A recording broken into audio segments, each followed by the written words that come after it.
At Adelphi University, highly ranked by Teacher.org, they offer graduate degrees for in-demand careers in childhood education, adolescent education, special education, and STEAM teaching and learning. Or earn a master's in communication disorders, speech-language pathology. Learn in small classes with personal attention from dedicated faculty. Prepare for a rewarding career in education, full or part-time, in-class or online. At Adelphi, you can expect extraordinary. Learn more. Visit adelphi.edu/teacher.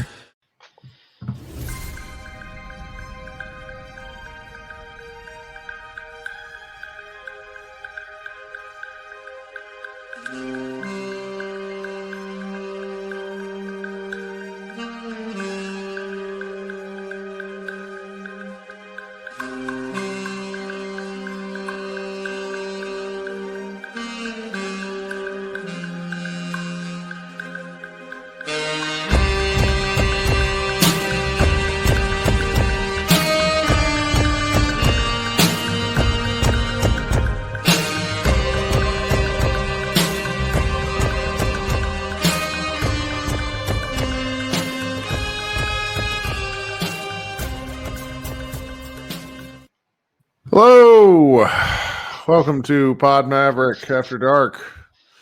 I'm Kirk Henderson. Josh and I are coming to you on Tuesday night, April 15th. Ostensibly, we'd be coming to you for a Kings Mavs preview, but the dirty dark secret is that we don't fucking care about that game really, and we all just want it to end. And then Nico Harrison did a thing today. He did a thing today. So funny story. As I'm in this, and Josh has been helpful with this because Josh is an actual reporter. Doyle Rader, also actual reporter. The longer I'm in this, the more I hear things. And I never know when to go with something and when not to. I'm not a reporter. I don't really care. Like when I was told by a reputable source that Nico Harrison was told to stay away from the Lakers game. And he went anyway. So I went with that. It was wrong. I believe it. I can't believe you showed up. I wouldn't have gone. Yeah. And so I was told about 3 weeks ago that Nico Harrison was looking to host an invite-only not off the record, but session with me, like probably some handpicked tier 1 media where they could talk to Nico and probably Rick Welts. There wouldn't be cameras. There wouldn't be recording. So I'm sitting in bed last night. It's like 8 o'clock. I'm delirious with fever because I have like a child plague. Are you okay? Yeah, I didn't ask you. I'm sorry. Are you feeling okay. better? I mean, I like every Dallas is covered in pollen, so like all things considered, I could be worse. Well, I also think it was from that flooding in my bathroom where I basically like inhaled mold for a period of days. Alas. So I'm sitting in bed last night, and all of a sudden I get a flurry of messages from a Mavs media member. Doesn't really matter who it is. You guys can probably figure it out because there are only a certain number of people who are there today. But either way, it's just like, oh, hey, wow, this is happening tomorrow. And I was like, oh, cool, interesting, something to talk about. So I knew we were going to have something to talk about. Didn't know when it was going to happen, but I kind of figured morning because a lot of these media guys have to get on planes and go to Sacramento, cover the game. And lo and behold, that's what happened. 15 or so, which is actually more than I would have figured, hand-picked media members. They literally were hand-picked. Like Tim Cato went from 50. Oh, sorry. I got to stop cutting you off. Keep going. Okay. I was going to say, 15, but 3 were like Mavs employees or affiliated Mavs people. Sure. But a lot of people, like lot of people. Like when I heard off the record kind of fireside chat, I expected like Nico Harrison, Rick Welts, and like 4 people. And then also the timing too. Less like what it went out at like 7 o'clock for 10 a.m. I know these guys, this is their full-time job. So what else are they going to do? But still, that's hard. That's hard. And so I don't know who all was there, but I do know, Dallas Morning News guy, Mike Curtis. Mike Curtis was there. Mike Curtis was there. Brad Townsend was not there. Oh, he wasn't there? No, okay. Which I find like the choices here I find fascinating. Well, Brad's not a full-time Mavs reporter. Well, right, but Tim Cato was there and Mark Stein was not. They explained on the show they had one slot and Tim Sure. Stein and Cato. Well, they specifically didn't ask Mike Palucci of Dallas Magazine, and they instead invited like his boss, who doesn't really know anything about the Mavs. But he wrote a business story on Patrick Dumas. Right. And he went and he wrote probably the meanest fucking story out of any outlet. And like, I shake his hand. It was great. It was incredible. If you know what, Josh, here, you keep talking. I'll link it. I got to find it and link it in the notes here. It was and you can give us the title where he basically like painted the picture of what it was like being there. Cause I don't know how many questions he asked because I don't know how many questions he had to ask. Rick Welts apparently started the thing off, talked for 2 or 3 minutes, gave a really horrible analogy comparing this trade to the Monte Ellis for Andrew Bogut trade, which was poorly received at the time. That's actually factually accurate, but it's just not the same. And then Nico got peppered with questions for like 45 minutes. And before we absolutely burn Nico to the ground, I have to give him some credit in the fact that he finally actually answered questions. The problem is, do you have to give him credit if he did it against his will? Well, yeah, and I think he might have. But Tim McMahon reported on ESPN on one of the TV bits he did today that like Patrick Dumont had wanted this done. And I almost think it was like a kid trying to get out of doing their homework, where Harrison might have thought he could run out the clock, which is why it didn't happen 2 weeks ago. This is pure speculation, though. Anyway, did you find the piece? Yeah, I put it in the chat. Is there somewhere else I need to put it? No, that's good. I just need to go look for it. What was the name? What was the name of the piece? Do you remember? I was at the exclusive Mavs Media Roundtable. It was even more awkward than I imagined. So where do we start with this, man? Because I don't know. There's so many quotes. There's so many quotes. Let's just go by the things that you deem important because you're really good. You're really good at this. Oh my God, where do we even start? I mean, the Monte thing was funny, really bad because then he said something. Rick Welts said something like, "But it was okay because we had Steph Curry," and it's like, buddy, Luka. This is not an original thought. Luka is the Steph Curry. Like, and why is he there? Why do they keep trotting him out? I don't understand. So I'm glad you asked that. They think Hall of Famer Rick Welts matters. I don't give a flying fuck that this man has been involved on the NBA business side for 46 years. He doesn't make basketball decisions. Why he's in the Naismith Hall of Fame as a pat you on your head motion. I don't want to disparage this man's career and act like it doesn't matter. No, that's fine. But it's for different stuff. Yeah. In the specific, his career doesn't matter to me and will never matter to me. Also, he's been working for the Mavs for like 2-3 months. Like,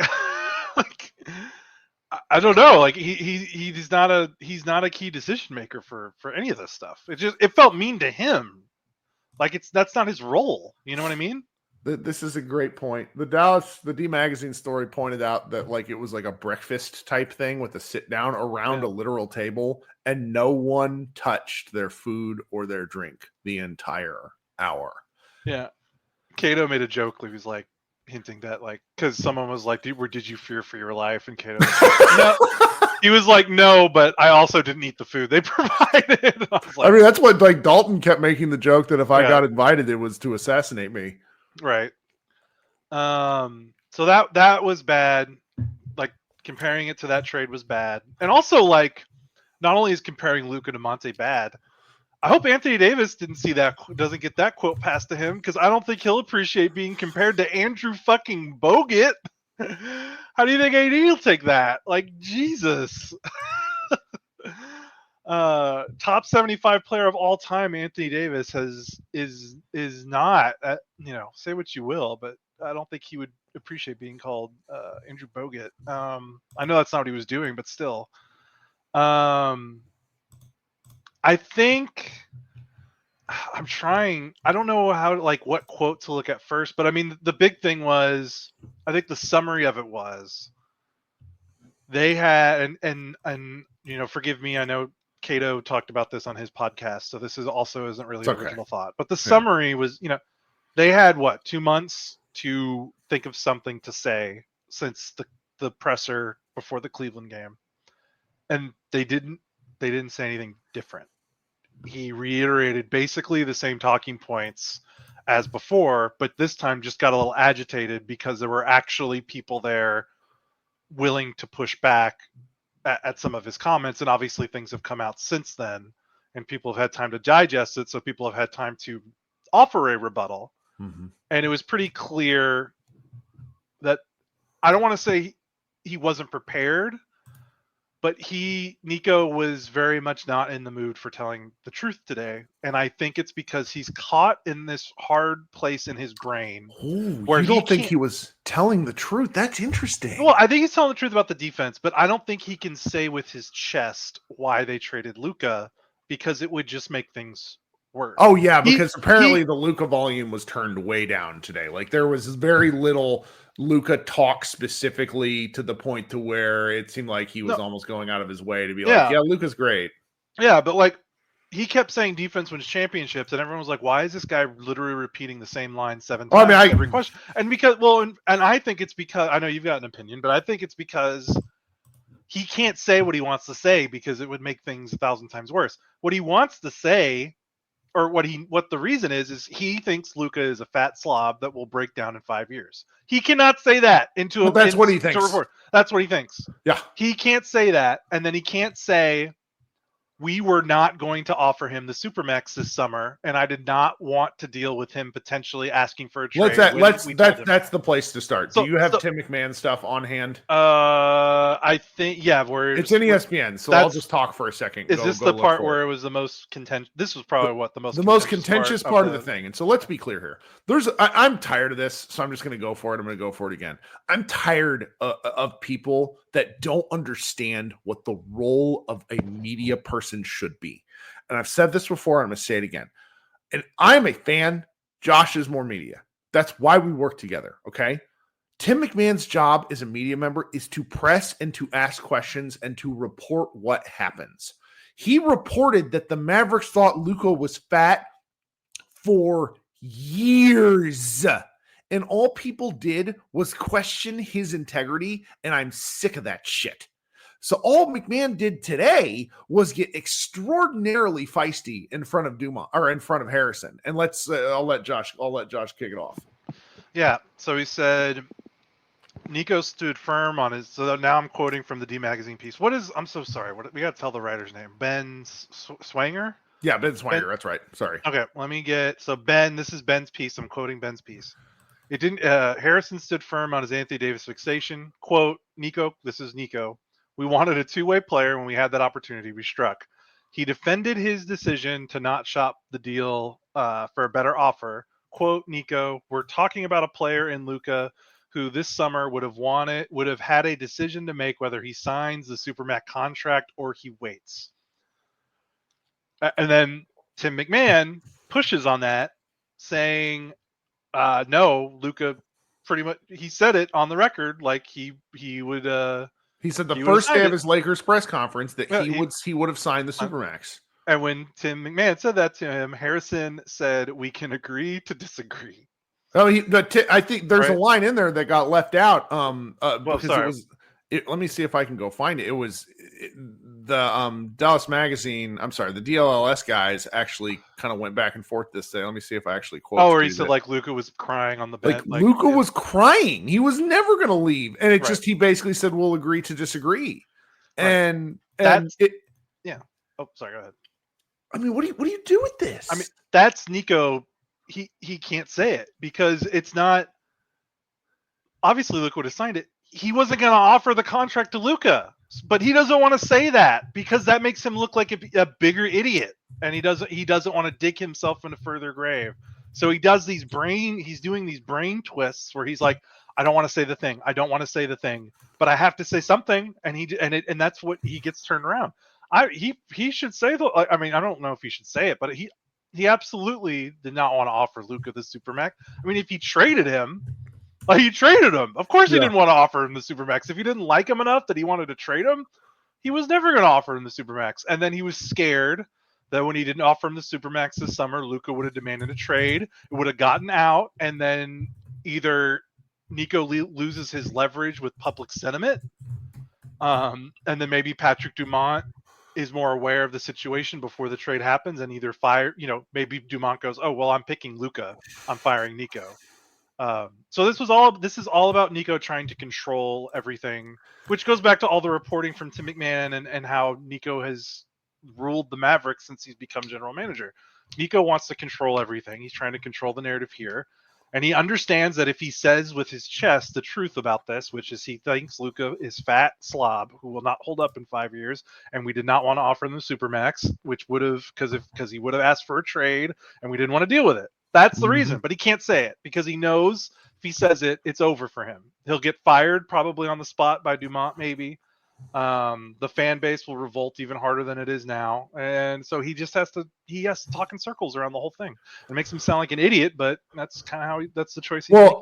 In a big time idiot, to the point to where I question, like, it's okay to do this, and this is the thing that I don't understand why a lot of our harder just journalistic, let's just say old media friends will do this. It's okay to say he's a guy in over his head. He has all but said that. He has all but shown this now. And I'm looking for some of the quotes that he had today where it's just like he's clearly like this quote right here. This is from Mike Curtis's short piece, clearly before he hopped on a plane to go to Sacramento. It's like great. He like filed it as he was getting on the plane. Harrison on if he felt like the Mavs maximized the return for Luka, given Mark Cuban's quote, "Get a better deal" statement. This is from Nico Harrison. When you look at this trade, we targeted AD.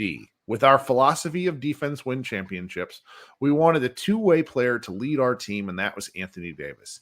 Everyone's going to have their criticism. I'm not sure what Mark Cuban said, but that's a better question left for him. But we got what we wanted. First of all, yeah, big time liar. You're absolutely aware of what he said. Second part, and this is incredibly important. I want you to understand this.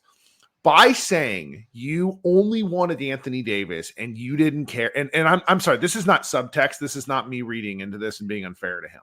He wanted Anthony Davis. That was all he cared about. He considers Luka and Anthony on the same level. Okay? No, I think he considers Anthony above Luka. Yes.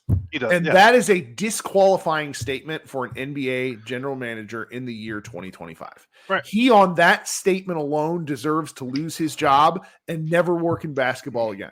I'm tired of acting like it's anything other than that. We have these weird statements from people. Marcus Thompson wrote a brilliant takedown of this whole situation for The Athletic, but he did the caveat where he's like, well, we don't know if this is going to work out. Yes, we fucking do. It already hasn't worked. It's already failed. It's done. Yeah, and that's why everyone's like, why didn't he get more? You know, he didn't want more. He didn't want more. He got what he wanted. If he properly valued Luka Doncic, then he wouldn't have traded Luka Doncic, right? Well, you could get so much more for Luka. Well, clearly he didn't think so because he's trading him in the first place. This one's killing me. This one I wrote a whole piece on today because and you know what? At the time I was reading it, it was mildly out of context, and then Tim Cato gave kind of the context for the quote, and I still think it applies. One of the questions that was asked either by Cato or somebody else was asked about Dirk Nowitzki's disapproval of firing longtime employees like Casey Smith and other changes in the organization. Harrison had this to say. Sounds like McMahon asked that. I think. My obligation is to the Dallas Mavericks. It's what's in the best interest of the Dallas Mavericks, and that's the most important thing. Some of those decisions are going to be unpopular, and maybe Dirk and maybe to the fans, but my obligation is to the Dallas Mavericks. Fuck you, Nico Harrison. Who the fuck do you think you are? So tired of this stuff. This guy doesn't know what the Mavericks are. He has no idea what we've been through. He's such a patsy and a loser. All he's doing is up there regurgitating bullshit from Kobe system commercials from 2008. I'm exhausted with this man. He has no business being a general manager. He has no business issuing statements for the team. He is embarrassing himself every time he speaks, and I am absolutely tired of it. It's so funny because, by the way, Dirk was a Nike athlete. So, like, I guess Nico didn't pay attention to Dirk. I mean, I don't know how that works, but clearly his Nike time, Dirk did not leave an impression on Nico. The one basketball player at Nike that seemingly didn't leave an impression on Nico. He's gone out like, look, man, you can think I'm reading into this, and maybe I am, but he has never mentioned Dirk in a context before, and I think there's a reason for that. He doesn't. Yeah, he doesn't care. He doesn't care. He doesn't respect Dirk. He doesn't respect what this organization has been through. He is a guy who thinks it is all about me and I'm the one who matters. And therefore, we're going to go forth and talk about the Dallas Mavericks organization where everything he says is meant to justify his own choices. He gave an asinine quote in relation to the other deals that he's done while conveniently avoiding he tried to take 2 firsts for Kyle fucking Kuzma. Right. That deal would have happened. It didn't happen because of the Mavs. It happened because Kuzma is a dummy and said no. And go look at how Kyle Kuzma's working out with the Bucks, folks. He's horrendous. Yeah. Like, I'm glad that they fell into PJ and whatnot. But what are we doing? Like, the constant disrespect of the customer is insane.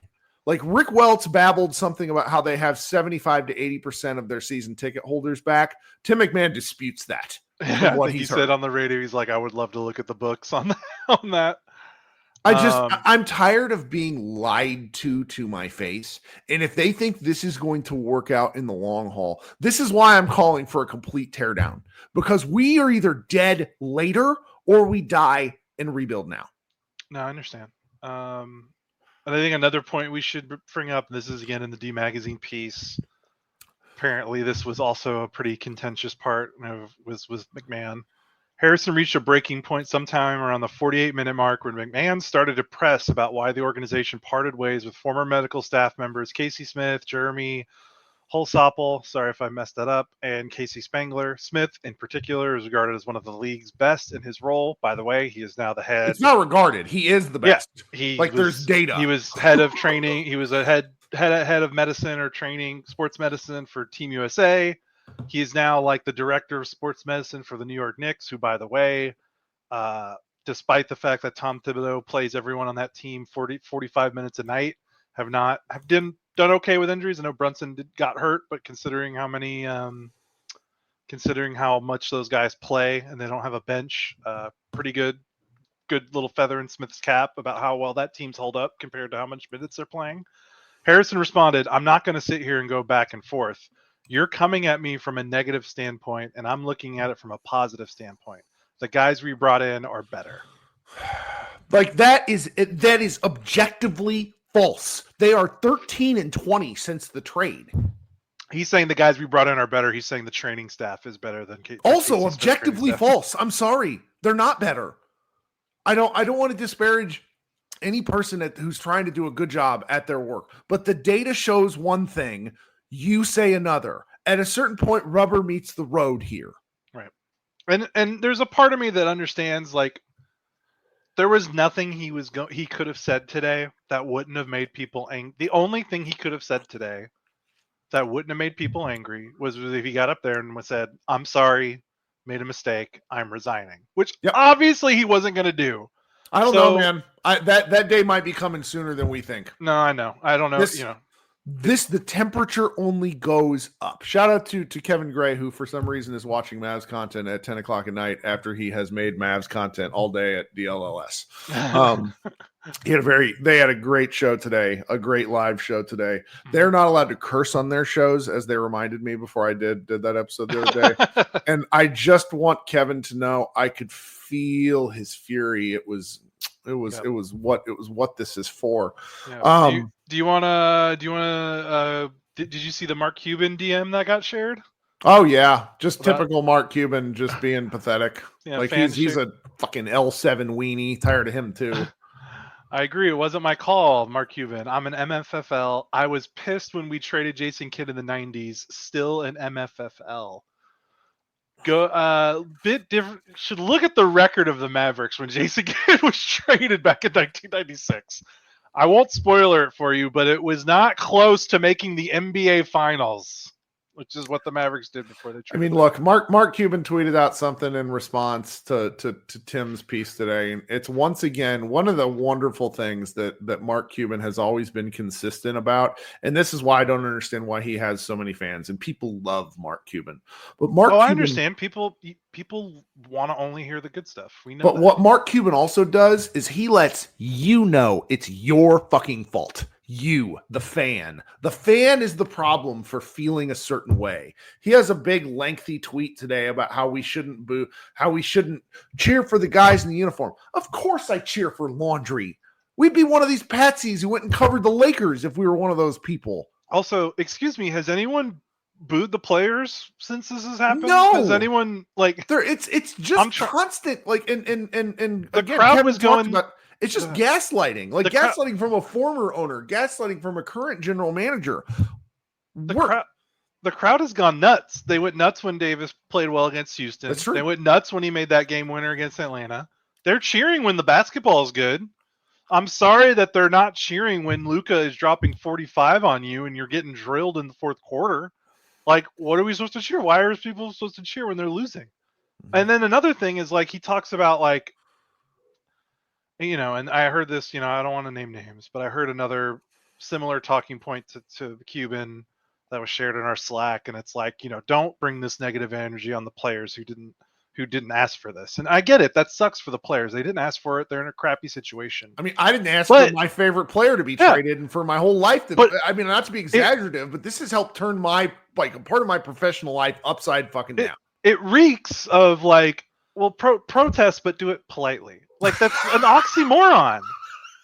Protest isn't effective if you're comfortable. That's the point of a protest, is to make people in charge uncomfortable. I'm glad you did this, because my favorite part of DLLS shows is, like, our buddy Timmy Cato is just not, he's not naturally, he doesn't get heated. That's Tim. That's why he's a reporter. Him and Mark Stein, both guys.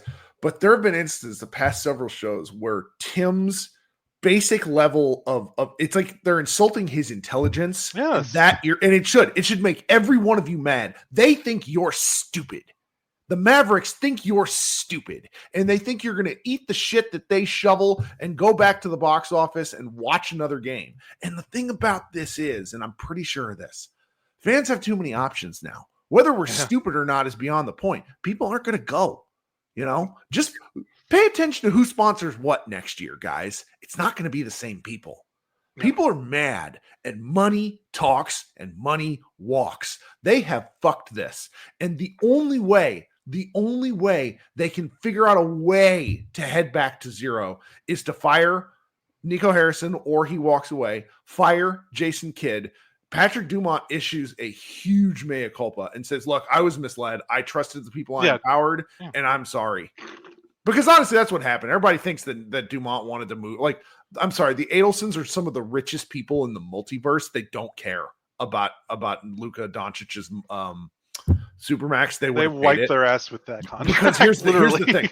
The franchise has lost that much, his contract in valuation alone since he's been. So all these people need to go. All these people need to go, and then they can start over, and we can be at ground zero again, and then we can try to build. And you know what, Josh? The dirty little secret is we're likely never going to get anywhere back to near where the Mavericks were, ever. It's too hard. Team building is too hard, and we're just never going to get there again. But they have to try. Otherwise, we're not even going to start until 2031. And at that point, I'm sure the world's oceans will have overtaken Florida. We're just going to be. It's just it's super bleak. Yeah, no, I know. And I agree with you. And to close out, like, the protest thing where it was like, don't bring the negative energy on the players. It's like, look, where Nico Harrison is not on Twitter, he does not have an email. Like, okay, you want to direct the energy at the guy who did it. Where else are you going to do it? The Mavs home games are the only place that the fans can hear the response to what they're saying. Like, you're like, yeah, go protest, but don't bring it on the player. Okay, well, there's not a Nico Harrison hotline.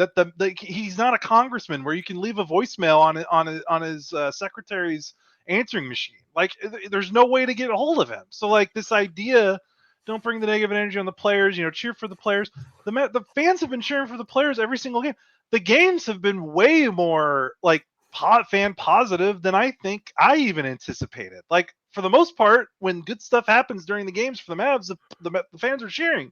They're just using some opportunities during the games to voice their displeasure because there's no other place to do that. Where else are they going to make their voice heard to Nico Harrison? The only other thing you do is don't buy tickets and don't watch. But I think there needs to be that helps, and I think honestly that helps more. The money matters the most, but I understand the desire to want to be heard about this. Mhm. And then where else are you going to do that than at the game when he's in the tunnel? He's there, he can hear you.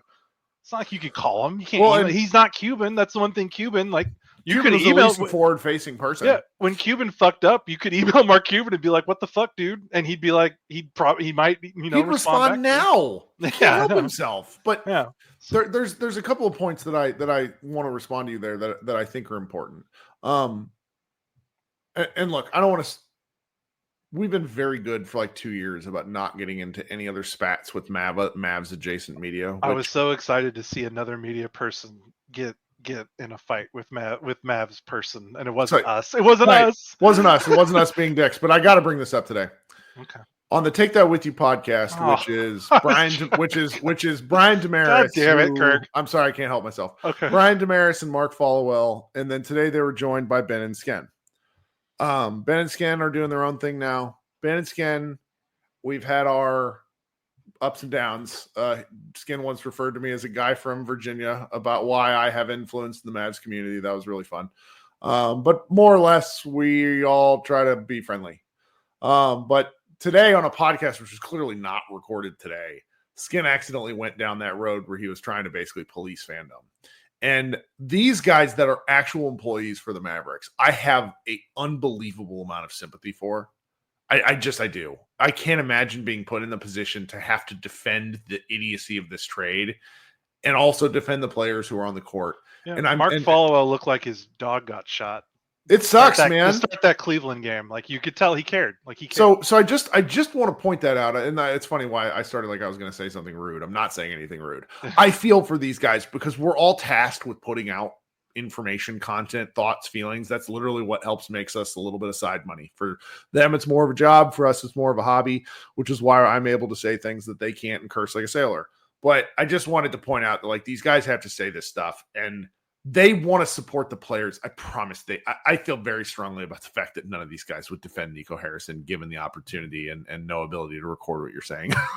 yeah. Totally. I get it. But also it's just like, I would get it if fans were like booing. Like, I think fans have mostly been the only thing is, they've been yelling fire Nico when the Mavericks are shooting free throws, but like in the grand scheme of things, that is not that bad. Like they're still cheering for the team. Like I haven't felt like let's just say, I don't think the Mavs community has not tried to embrace the team and the players. And what would embrace us? Like what would really allow everybody to embrace Anthony Davis is him not being the way he's been in games that matter. Yeah. Sorry. Maybe show up against that Lakers game. I think everybody like there's all this weird Kyrie chatter in the background, what Kyrie wanted, yada yada yada. I don't like Kyrie Irving literally went up after one of the road games and essentially said to the media, speaking to management, cut the shit. Meaning talking to it's so obvious. Like the shit's coming from Nico Harrison. Right. And Nico today talked about how he has no concerns about whether they're going to be able to sign players in the future. Like they should be worried. Now it really doesn't matter. The Mavericks are $3 million from the first apron next year. They have 13 players under contract. They have one healthy guard to start the year next year, and it's Jaden Hardy. Hope everybody's excited. Like things are so bleak. And I get arguments from everybody all the time. They're like, oh, it'll be fine. They'll go do this, that, and the other, and they'll be good in a couple of seasons. And it's like, I think Anthony Davis puts you at a baseline wins of like 30. Like, I think that's kind of your floor. But I also think Anthony Davis is your best player, puts you at a ceiling of like 40 wins. And they're just if Kyrie comes back, I don't want to have high expectations for him because it's not fair. He's 33 and be coming off an ACL tear. It's just, Jamal Murray was like 4 or 5 years younger when he tore his ACL, and he's never been the same. It took him. He's not the same. He's out right now. Yeah. And Kyrie's already had 2 knee surgeries on his knee. By the way, I don't know if it's the same knee that he tore his ACL, but he's already had. Remember, that's why he got traded to Boston because he was like, I'm gonna get this surgery if you don't trade me. And then he needed a surgery, and then he had to get another surgery to correct the first surgery. He's had lower body injuries. I mean, didn't he have him at Duke, like coming out of college? Like he missed games. He had Duke. some bizarre. Most of Kyrie's injuries stuff, honestly fall under the bizarre category. Right, but that that still just doesn't get better the older you get. No. You know. Yeah. Well, I mean, look, I'm sure there's an argument that the Mavericks will be fault. okay, but it's just like if there's like a positive and if there's a 1 to 10 meter where anything below a 5 is pessimistic and anything above 5 or up is a positive thing. It's just like I'm trending more towards slightly negative, and it's because what the team building is so hard. And I remember why we kept posting. Like I kept posting that the drunken podcast when we got Luka Doncic in 2018 when the Mavericks drafted him, because I was so sure that this was a building block piece where this is the centerpiece. Even if it wasn't going to be good enough, it was like and you see this with like the Pacers and Halliburton. The next era. Yeah. You see this with Paolo Banchero and the Magic. Like there's the guy. We don't have that anymore. And when you don't have that, and honestly, it was this way when Dirk, pretty much 2014 on, like he battled, like that was a great playoff series, I think, Oklahoma City. But after that playoff series, it wasn't fair. And they had that really good team, the Rondo team. The next year, I think, was maybe 2014-15. But after that season, so it's like 15 and 16, 16 and 17. Those seasons weren't very fun.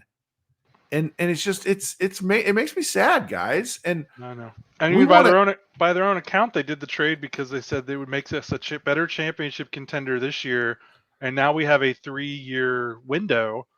Okay, of that 3-year window, year 1 is gone, and now year 2 is probably gone because of the Kyrie injury. So You've got 1 year to win a championship. Because, by the way, it's championship or bust. Because I know a lot of people are like, well, you could still have a successful season if you don't win a championship. That's true, but not when you do this. Because when you do this, you have to win a championship, or it doesn't matter. I don't care if you get to the second round, you get to the Western Conference Finals. No. You got to you were there already with Luka. You did the trade because you said this is how we win a championship. So that's how they have to be judged now.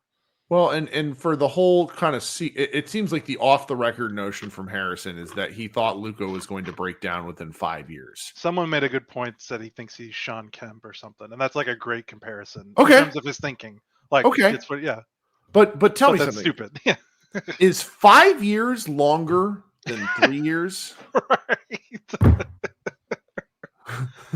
All right. Even if Luka fell off, even if Luka quit and went to the Slovenian farm in 5 years, that would still be a longer championship window than what they're doing right now. I'm just genuinely like and so somebody said in the chat earlier, I don't remember. It's like he's not going to quit. He can play out his contract. He can do whatever. I have to imagine his life here sucks. Does it suck enough for him to give up guaranteed millions? It's like I'm sorry, like that's where it comes from. Yeah, because and my wife pointed this out. My wife's an attorney, and she's like he's an idiot because he didn't put his house in a trust, and so it was really easy to figure out where he lived. Like I'm sorry, people found out where this guy lived. There are people walking around with. It's scary. Like, I can't imagine he goes to the grocery store by himself. I bet he really has security. Texas is an open carry state. It's not like it's not out of the realm of possibility. On this particular podcast, we are extraordinarily against anything violent. Loud voices is the extent of our belief system here on this silly podcast. We understand it's just basketball. Okay, I'm mad, but it is still just basketball. I can't imagine what it is like. Like, you want to be able to enjoy your life, and he can't go anywhere. Can't go out to dinner. I mean, he hasn't been seen in public since the trade, right? Because I have to imagine if he was, someone would have taken pictures or something. Yeah, people are really weird about that, and nowadays with cell phones. So my point, I wonder do you think that there is a stalemate? Do you think Dumont is waiting for him to resign so he doesn't have to pay out his contract? Because if he fires him, presumably he has to pay out. That depends. Years. I bet. So like financial indicators lag. You don't really find out about stuff until a quarter or so later. I think it really depends. I think because there was an article out today, not just on the Mavericks, but it was like kind of on the apocalypse of regional sports networks.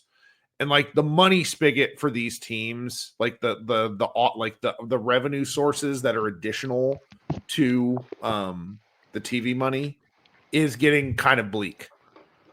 Well, the TV money is going away Well, no, but I mean like from the regional sports networks, right? Is that what you're saying? But I mean like the money that comes from the national TV deal, like the one that was signed in the off season.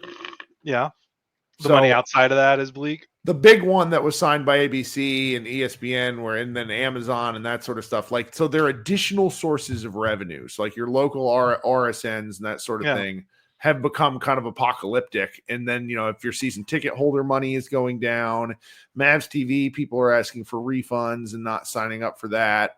Like, you knew there was going to be a hit when you bought the team, and then you devalue the team. And there's this, I just can't imagine. Yeah. I mean, the old TV model, like company like Fox Sports would pay the local team to broadcast their games because and now the Mavericks have gone, and a lot of this is for a lot of other teams. They've gone from being paid by another company to broadcast their games to now they are footing the bill to broadcast the games themselves. Like, there's no more Bally's, there's no more Fox Sports. Like, Mavs TV is run by the Mavs. They are broadcast. So now they are paying. I don't know how it worked before, but I don't know in terms of how they're paying stuff, but like it used to be, they got money to. I mean, I wouldn't be surprised if in the offseason there is a reduction in force. That's not the right phraseology. I guess it is. Like the Mavericks themselves are going to have a reduction in staff in the offseason. Like they're already a small operation, and the revenue for some of these teams is, and this is kind of Mark Cuban's point when he kept talking about how he was losing money, is like the cash stream is not what you think it would be for a major sports team. And it just, this stuff is not easy. And I really think to your question was, do I think that Dumont holds on to him? I don't see how. I think you have to give people some hope. And the only people who have hope right now are people that aren't paying any attention to down the road, or, and I mean this with respect to some of the people I've debated with, simply have a higher belief in this team than I think is warranted. Yeah, I guess it comes down to, do you think, because if he fires him, that's Dumont admitting a mistake. That's him having to say, listen, I listened to this guy, shouldn't have done it. Like, will he admit that? Because I don't know if he's the kind of guy that will do that, judging by some of his public comments. I mean, I firmly... But the money might matter, yeah. This is my take, and only my take. Mm-hmm. I firmly believe his talking points that then were recited to Brad Townsend were provided by Nico. And I just... Dumont sounded so dumb in that interview. He sounded so dumb. And I can't possibly believe that both he and Nico are that dumb. One of the two of them, like Nico has a firm belief system. He's going to die on that hill for it. But I don't think, like Dumont is like, there was already enough stuff floating out about how Dumont knows he's not a basketball guy. So he's leaning on his people. And I think he's just been embarrassed. Like at a certain point, you just have to say, I'm sorry, and we'll start over. Yeah, you're right. Well, we were going to have some Kings preview, but here's my summation of Mavs Kings. I wish it wasn't so late, and I hope they handle business quickly, whatever game however it goes.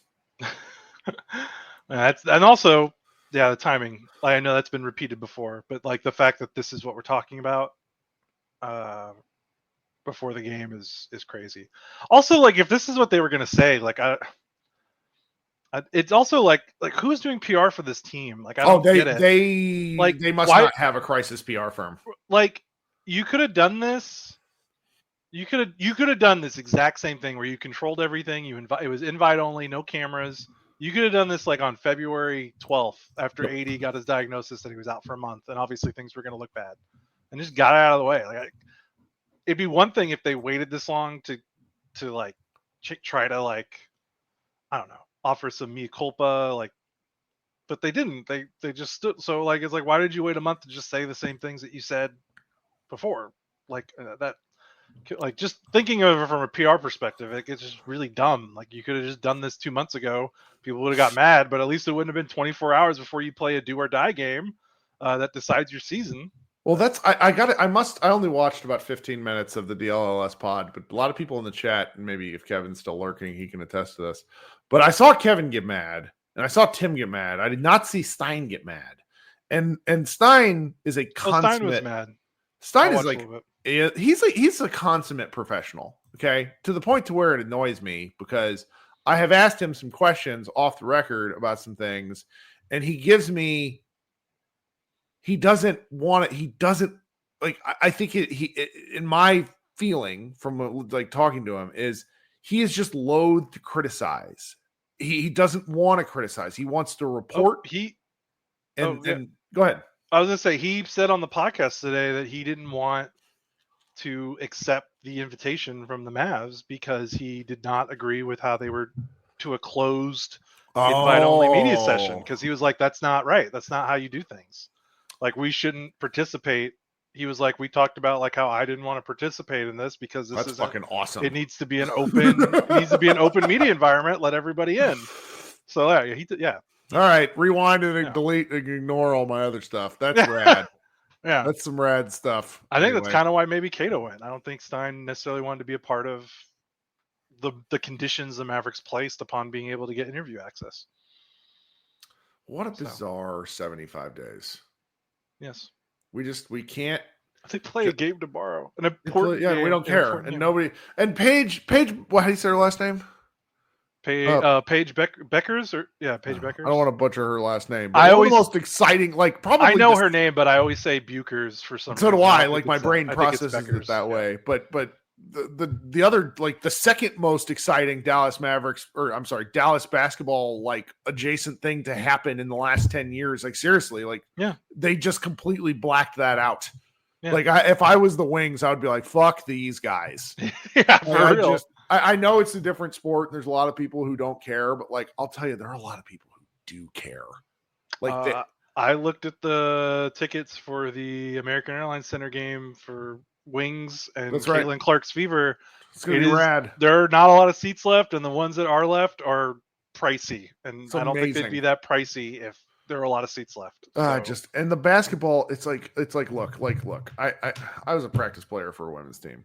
I understand if women's basketball is not your deal, but some of the best, when you're watching the best do it, and the WNBA is just like the NBA in this regard, where like the best players stand out in a real way.